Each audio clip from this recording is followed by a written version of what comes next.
A geometric series is simply a series where we have what's called a common ratio, or R.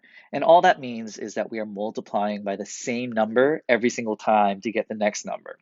So an example of a geometric series might be something like a sub n is equal to 2 plus 4 plus 8 plus 16, and so on, right? That would be an example of a geometric series where every single time we're multiplying by 2.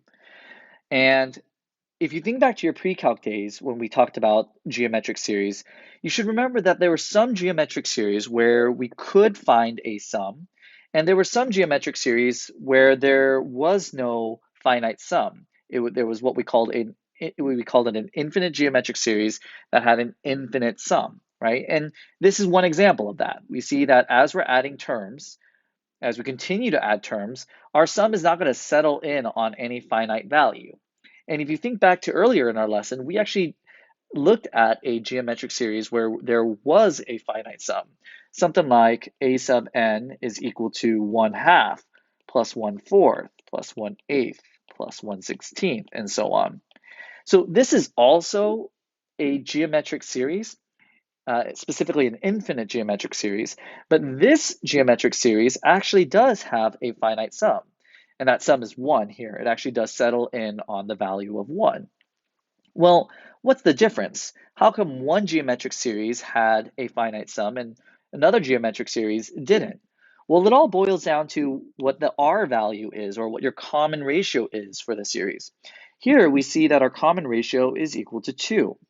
Here, in this next series, we saw that our common ratio was equal to 1/2. We're multiplying by 1/2 every single time to get the next term.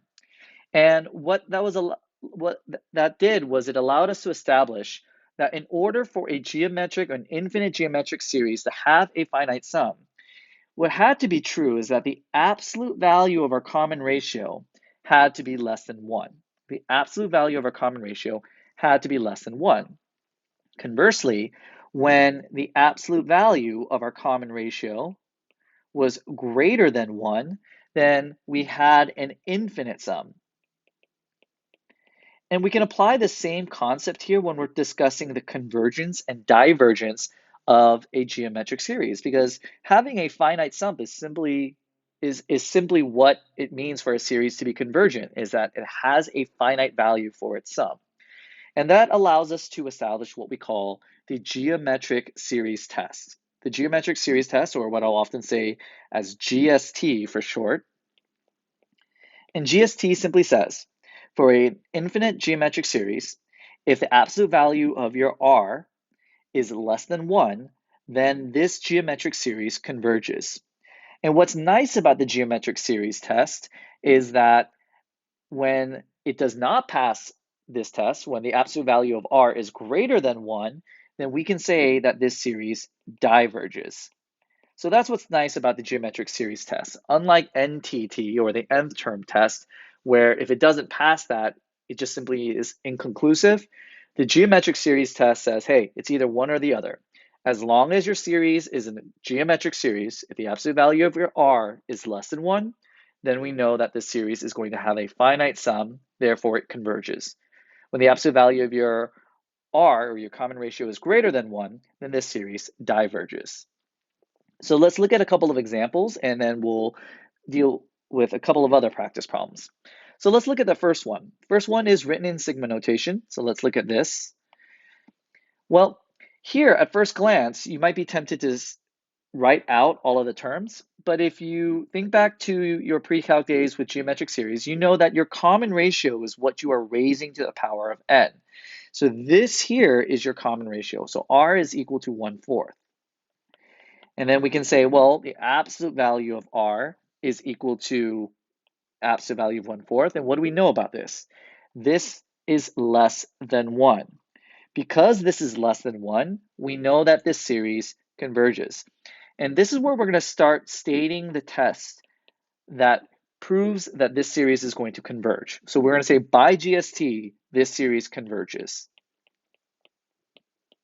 Now, as a follow-up to this, now that we know this series does converge, it does have a finite sum, let's find that finite sum. And the formula to find the sum of a convergent geometric series is simply your first term, A, over 1 minus R. Okay, so I'll write that here. This is our first term, and it's 1 minus your common ratio. So for this problem here, when n is equal to 0, so let's write a sub 0. When n is equal to 0, let's plug 0 in for n. We have 5 times 1/4 to the 0 power. So that is just going to give us 5. So a sub 0. So I said the first term, but it really just means the first term you're adding, and I should probably specify that. You're adding. So that is the first term that we're adding here in our series. So we say a sub 0 is equal to 5. So our sum is going to be a sub 0, which is 5, over 1 minus our common ratio, which is going to be 1/4. And doing a little simplifying there, 5 divided by 3/4, that's going to give us 20 over 3. And there is our sum. Okay. And let's look at this example, and I'll do this in a different color just so we don't get mixed up. So looking at this, at first glance, we're like, all right, we're given a series. Let's make sure that we know that this is indeed a geometric series and ask yourself, what's my common ratio? What am I multiplying by every single time? And the answer is, well, I'm multiplying by 1/10, right? That's 1 over 10. 0.01 is 1 over 100. My common ratio is 1/10. So we can say the absolute value of R is equal to the absolute value of 1/10. And that is indeed less than 1. So this series also converges by GST. So since we know this series converges by GST, let's find the sum. The sum is going to be the first term that we're adding. In this case, it's 1, first term that we're adding. 1 minus R, so 1 minus 1/10, and that gives us 10 over 9.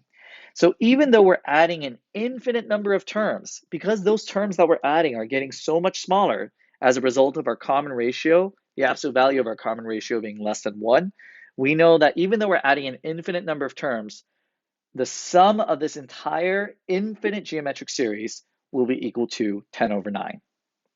All right? So I want to do just 2 or 3 more problems with you all, and then give you some time to practice a few of these on your own.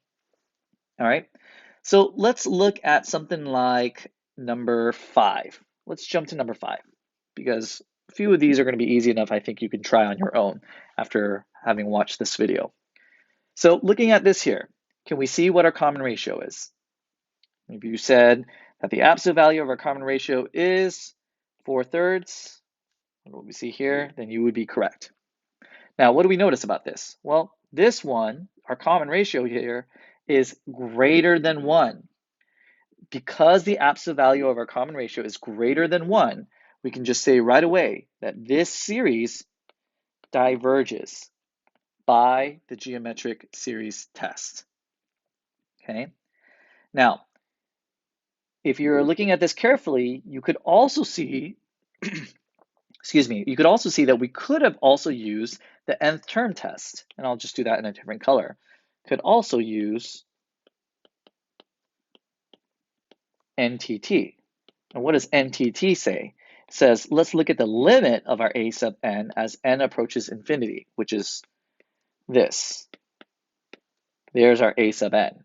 Well, as n approaches infinity, I don't care about what the limit actually is. All I care about is whether or not it is 0. This is not equal to 0, therefore diverges by NTT. So either one of those tests would have worked for this one. Okay? Let's try another one. Let's go ahead and try something like number 6. And in order for us to determine our common ratio here, we may need to rewrite this a little bit. And at first glance, this might be a little tricky, but if you look at it carefully enough, you can actually use some power properties to rewrite this as the following. We can say that this would be -3 raised to the n minus 1. That hasn't changed. But if I rewrite my denominator as the following, make this 4 times 4 to the power of n minus 1.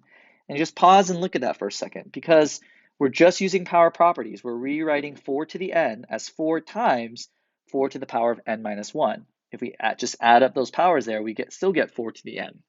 And that's big for us because we notice that I have the same powers here. So this allows me to rewrite all of this as the following. I could say, let's write this as n is equal to 1, infinity. This time, let's write this as 1/4 times -3/4 to the n minus 1 power. That's pretty clever. I like that.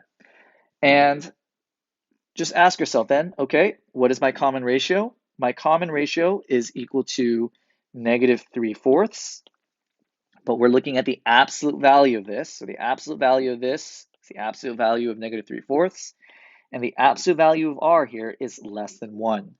Therefore, we can say that this converges by the geometric series test.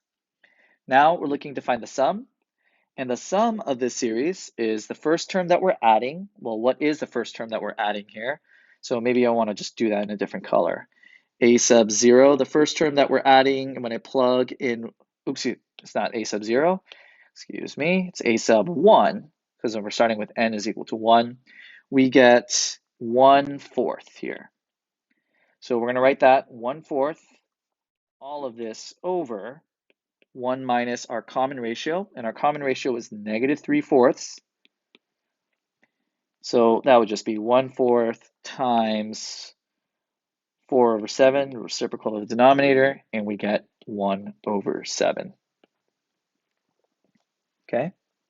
So I encourage you now to try the rest of these problems on your own. Go ahead and check the solutions in Google Classroom, but hopefully you're getting a pretty good sense now of how we can use the geometric series test to determine a geometric series' convergence or divergence, which is really nice about using this test.